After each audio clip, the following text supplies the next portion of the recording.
Então, o que que é o estado da arte? O estado da arte é um tipo de pesquisa relativamente nova para nós brasileiros.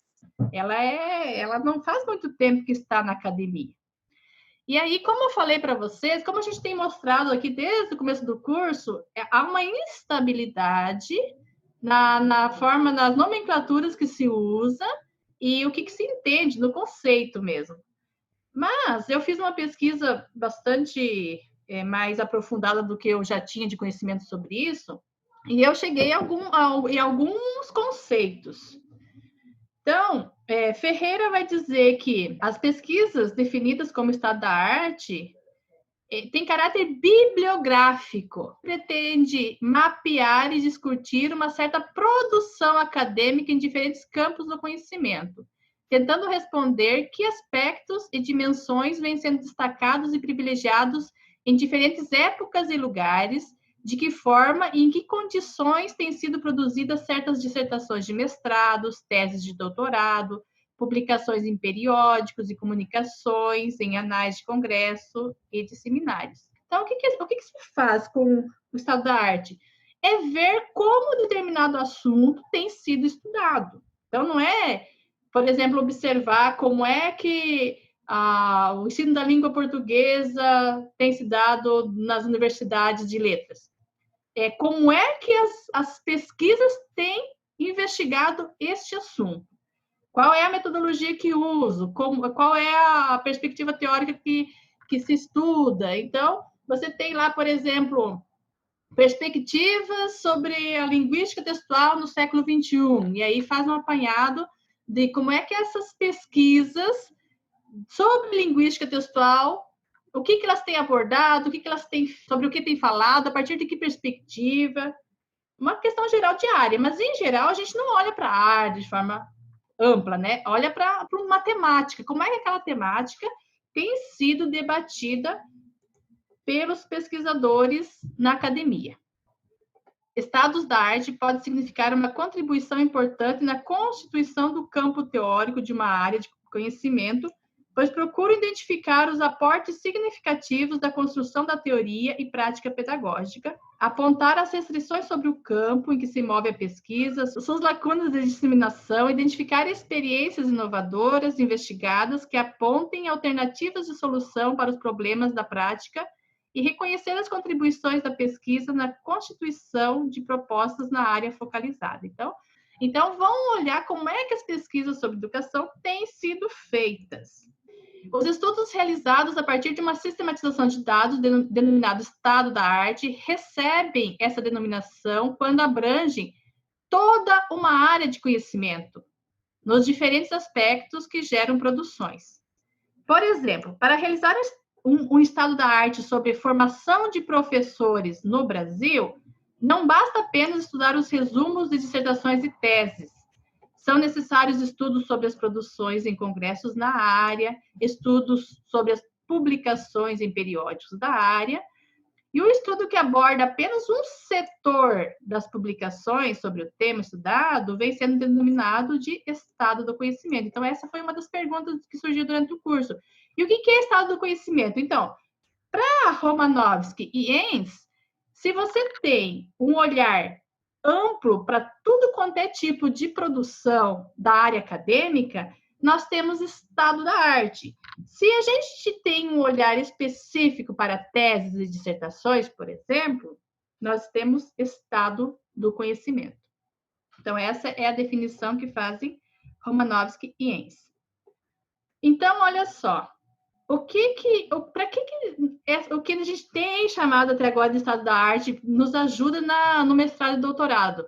Bom, se a gente considerar que aquela minha orientação que eu dei a vocês, que vocês olhem para dissertação e teses, de preferência teses, que tem um corpo maior, né, um fôlego maior de pesquisa, na definição de Romanovski e Enns, então, nós não estamos fazendo estado da arte, estamos primeiro fazendo estado do conhecimento.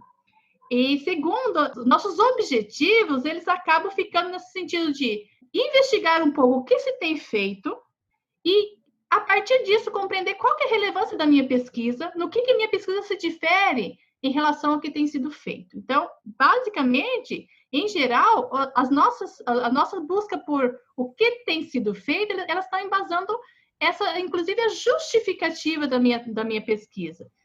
Porque se eu identificar que tem pesquisa muito parecida com a minha, por exemplo, talvez a relevância da minha pesquisa fique questionável. Pelo que eu tenho visto, as pesquisas da arte, elas se baseiam mesmo pelo resumo, porque elas geralmente fazem um compilado de muito trabalho, de muitos, porque ela não fica só na tese. Ela pega lá um monte de tese, ela pega lá um monte de artigo, ela pega...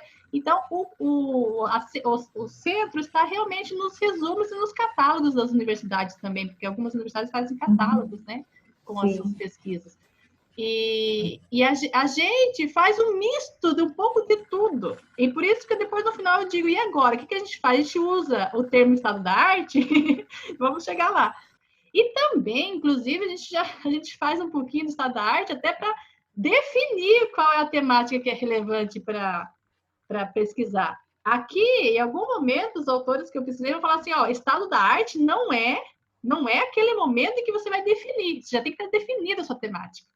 Mas acontece que quando a gente vai começar a ver o que se tem falado sobre a questão, pode ser que você observe, por exemplo, que a sua questão está muito debatida já, que ela não vai ter relevância. Então, é possível que nessa procura por o que estão pesquisando sobre o assunto, você também redefina a sua temática. Hein?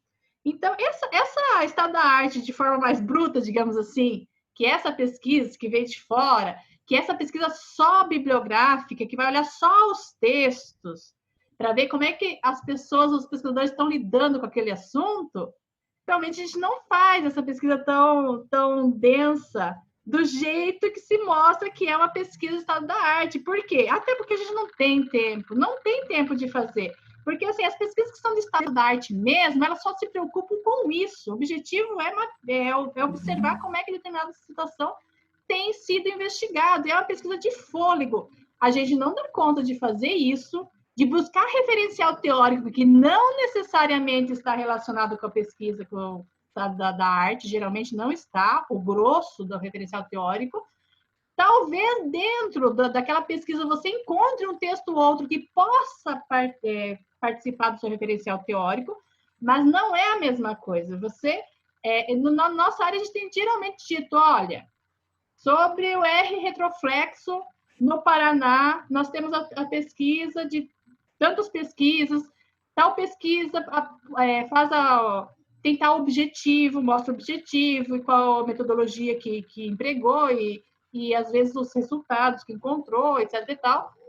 Às vezes nem chega a explicitar resultados, mas é aquela olhar mais geral. E aquilo lá talvez não te interesse para participar da sua fundamentação teórica. Então, talvez, nesse olhar para o que se tem pesquisado, você encontre textos que participem do referencial teórico. Mas é possível que não, que nenhum, ou que dois, talvez, mas não tem uma relação direta, porque referencial teórico é aqueles que vão mostrar a teoria, vão ter a teoria. Alguns, por exemplo, eu vou falar sobre argumentação. Bom, quem é que eu vou seguir? Bom, vou seguir a orientação da semântica argumentativa. E dentro dali eu pego, então, de Crow, vou pegar a Có, vou pegar o Volta, e assim vai. Eu vou, mais ou menos, construindo meu referencial teórico com esses bambambãs da área, e é muito produtivo que vocês tragam referenciais teóricos mais atuais também, para não ficar com texto de 1980, 70 e para trás. Por quê? Olhar para esse objeto, para esse tema, ele vai se aprofundando ou tomando outras características que precisam estar no seu texto também, como referencial teórico. Mas, geralmente, esse referencial teórico está mais ou menos desenhado quando você já vai começar a fazer a pesquisa, e depois você vai vendo que pode ter um ou outro que possa lhe ajudar, mas não necessariamente esse um ou outro vai ter participado do estado da arte. Por exemplo, vocês vão conversar com seus orientadoras, com seus orientadores para fazer um recorte. Vou pesquisar a partir de quanto tempo? Como eu disse para vocês, Pelo menos 5 anos. Não, mas eu quero ver nos últimos 10 anos o que se tem pesquisado sobre a argumentação. Bom, primeiro que a argumentação está bem amplo, né? Você vai ter que fazer uma pesquisa enorme. Vamos focalizar sobre os operadores argumentativos. Já delimitei um pouquinho mais. E aí, alguns desses textos com que você entra em contato pode ser que te interesse como referencial teórico, mas não necessariamente. Você pode começar de um guarda-chuva e ir afunilando, ou você pode pensar no teu aspecto mais específico, sabendo que não tem, você vai abrindo um pouquinho para ver onde você encontra. Então, por exemplo, a minha orientanda vai falar sobre alvo deôntico. Então, talvez sobre alvo deôntico especificamente, haja poucas pesquisas. Então, vamos abrir um pouquinho mais sobre modalização deôntica. Bom, se talvez sobre modalização deôntica também não tenha muita pesquisa na área, vamos abrir para modalização, ou modalizadores, vai depender aí da tonalidade que a gente queira. Vai depender muito de pesquisa para pesquisa, o que é que você vai olhar. Mas esse olhar, por exemplo, o exemplo que eu dei sobre alvo deôntico, de repente a pessoa já vai pesquisar sobre a relação entre modalização e argumentação. Vai ter tanta pesquisa sobre isso que ela não vai conseguir fazer um apanhado do que se tem pesquisado sobre o assunto. Então, vai ser preciso um afunilamento, porque lá no momento em que vocês forem pesquisar lá no banco de dados, vocês vão ver quantas respostas tem, e você fica, dependendo da sua amplitude, você vai ficar com tanto resultado que você não dá conta de olhar o que se tem feito. Então, algum recorte tem que ter. Algum recorte que converse com essa temática, mas não vai ser exatamente sobre a questão do Covid. Agora, isso você pode até pesquisar, olhar alguma coisa tão específica, assim, justamente para dizer, ó, não tem nada. Aí a minha pesquisa é diferente do que o que tem sido produzido até agora, é nada sobre esse assunto nesse contexto. Porém, sobre esse assunto mais amplo, do ensino remoto, etc. e tal, tem outras pesquisas. Agora, se tiver muita pesquisa sobre ensino remoto, você vai ter que pegar um gancho ensino remoto com o quê para você focalizar um pouquinho mais. Porque senão, você não vai... apareceram 50 mil pesquisas. E aí, como é que você faz? É ensino remoto e mais alguma coisa que seja aí bem caro para você, para sua pesquisa, para você conseguir delimitar um pouquinho mais. Você vai ver que vai ter pesquisa lá que a forma de olhar é diferente, a metodologia é diferente, de forma que não se aproxime da sua, que não vale a pena você abordar, e assim por diante. Então, esses recortes você vai fazendo. Então, por exemplo, vamos fazer de conta que a minha aluna chegou lá e tivesse muita coisa sobre, que não tem, mas que tivesse muita coisa sobre o alvo deôntico. O alvo deôntico é para quem que você direciona aquela necessidade. Então, o governo tem de fazer tal coisa, nós precisamos fazer tal coisa. Quem é que precisa, né? Vamos fazer de conta que tivesse muito. Teria que dar uma funilada, por exemplo, quem que está olhando a partir da pragmática, que é o foco dela. A pragmática vê a partir desse olhar. Porque aí você tem que dar uma circulada no contexto ali que você dê conta de olhar que pesquisas estão sendo feitas sobre aquela temática naquela perspectiva teórica, porque senão se perde. Então, a melhor pessoa para vocês conversarem sobre isso é realmente o orientador e orientadora, mas a gente vai dando algumas dicas de como fazer. E depois eu vou dar a dica de como fazer a pesquisa exatamente, porque eu percebi que tem algumas pessoas que estão com dificuldade de fazer a pesquisa. Chegar lá no banco de dados, de teses, e como que eu insiro os descritores para eu fazer essa pesquisa. E aí daí lá você vai percebendo, eu coloquei ensino remoto e apareceu muita coisa. Então, não. Então, eu risco lá, porque tem que anotar tudo que vocês fazem, os passos que vocês fazem. Ensino remoto, não. Mas ensino remoto é alguma coisa, uma outra palavra aí que esteja relacionado. Ensino remoto e ensino de língua inglesa. Se eu percebi que tem muita pesquisa, eu vou ter que dar mais uma afunilada. Então, essa pesquisa de como é que você vai chegar naquelas que você vai considerar é quando você vai para o banco de dados da CAPES mesmo. Uma pergunta da Yara. Para o estado da arte, se eu apenas sintetizar as pesquisas que eu encontrei referente ao tema, mas não refletir sobre elas, é válido? Geralmente é o que a gente tem feito, que não é bem uma estado da arte, porque o estado da arte ele vai chegar em categorias, tá? Não. Vamos ver o que se tem feito e cria categorias para anexar aquelas pesquisas dentro de categorias. A estado da arte é realmente uma pesquisa de muito fôlego. O que a gente tem feito era esse olhar mais geral do que se tem feito nos últimos anos sobre aquela temática, inclusive para justificar a nossa pesquisa dentro dessa área, né?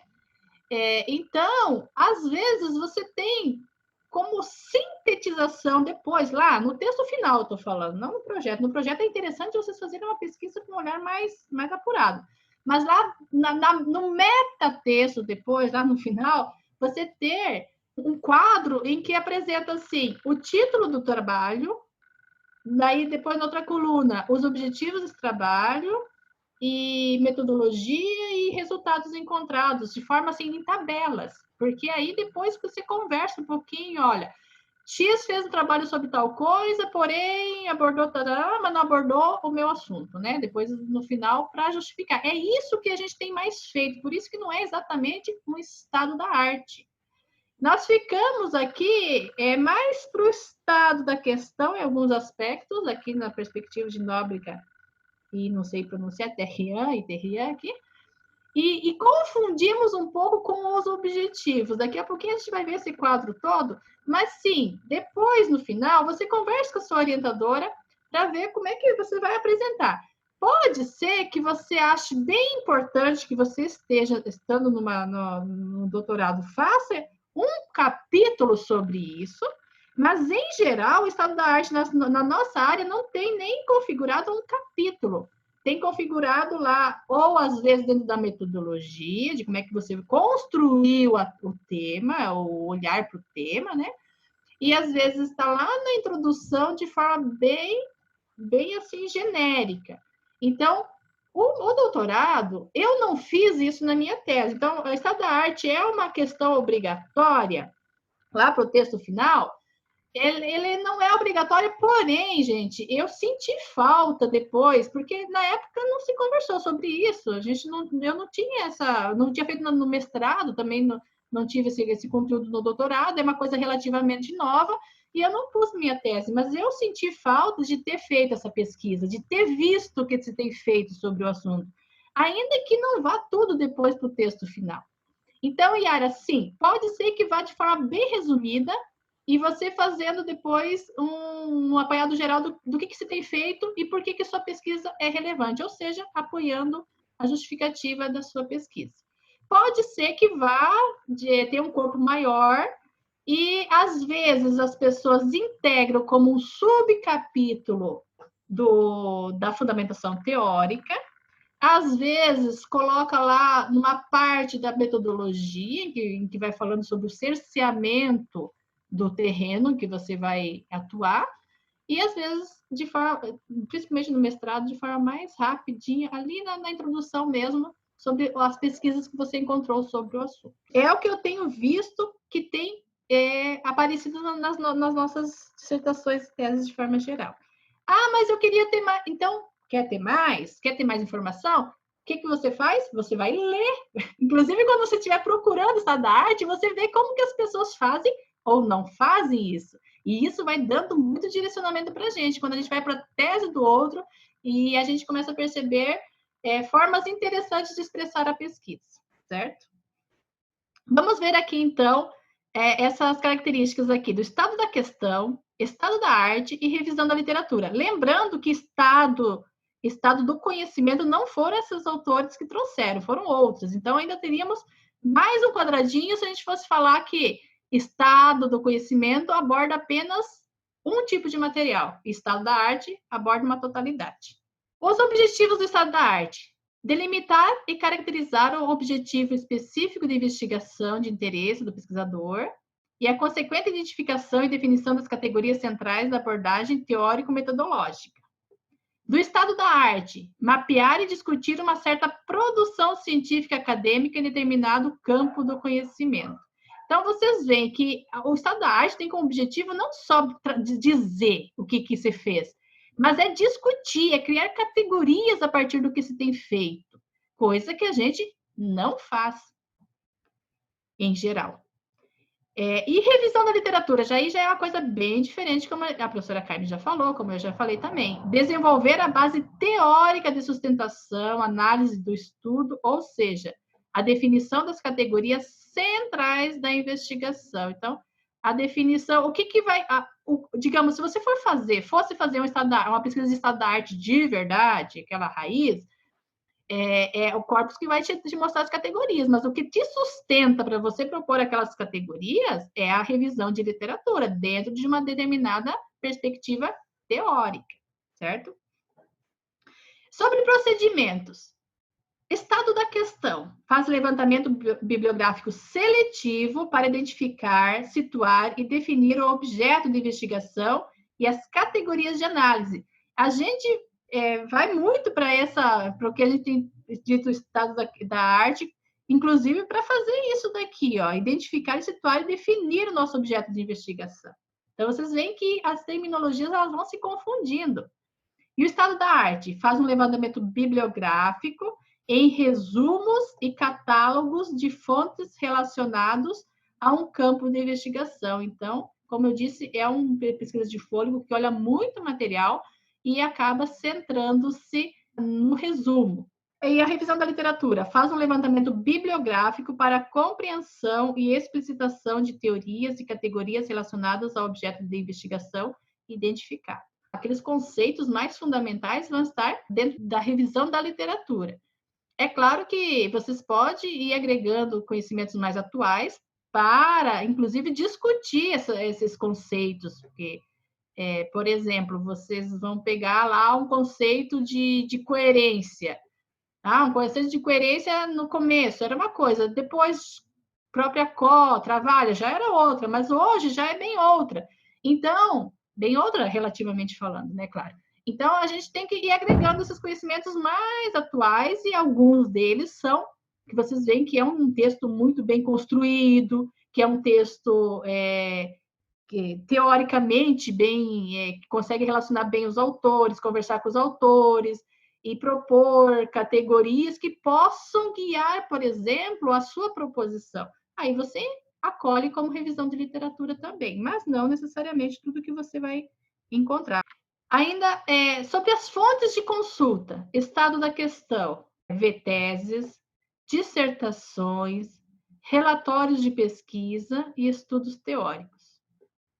Estado da arte, predominantemente resumo e catálogos de fontes de produção científica.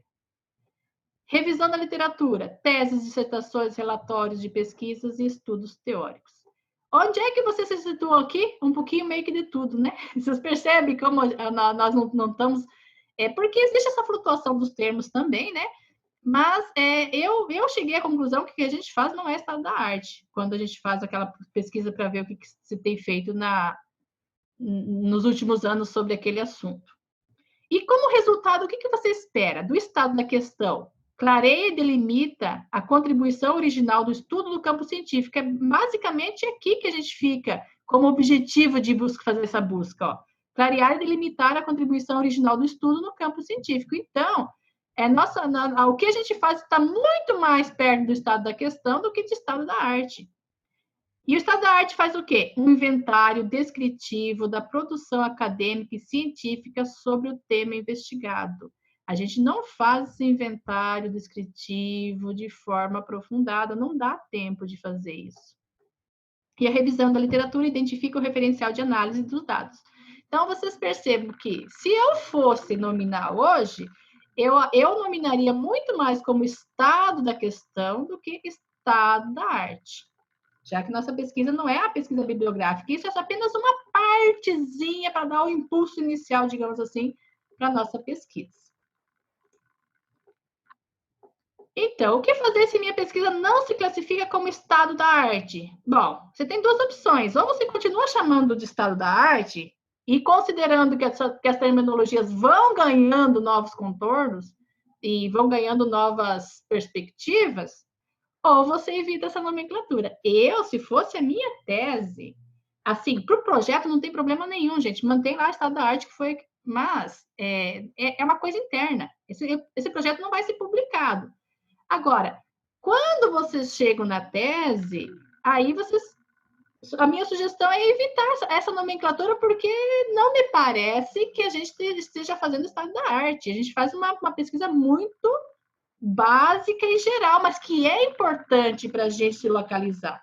Então, está muito mais próximo de estado da questão do que de estado da arte. Mas como é que eu vou evitar essa terminologia? Da mesma forma que você não coloca referencial teórico para sua pesquisa, a parte teórica, você também não vai colocar estado da arte. Você pode dar um nome para mostrar alguma coisa sobre como é que as pesquisas têm sido feitas a partir daquela tua temática, etc. E aí, na descrição do texto mesmo, você diz como é que fez o processo, etc e tal, e a que resultados chegou, mas não precisa necessariamente usar a terminologia. Prof, mas eu quero usar a terminologia, porque, afinal de contas, é o que a gente tem feito e tem chamado de estado da arte. Então, tudo bem, porque realmente a gente tem chamado de estado da arte para essa pesquisa mais superficial que a gente tem feito para mais ou menos localizar, delimitar a contribuição original do estudo no campo científico. Beleza?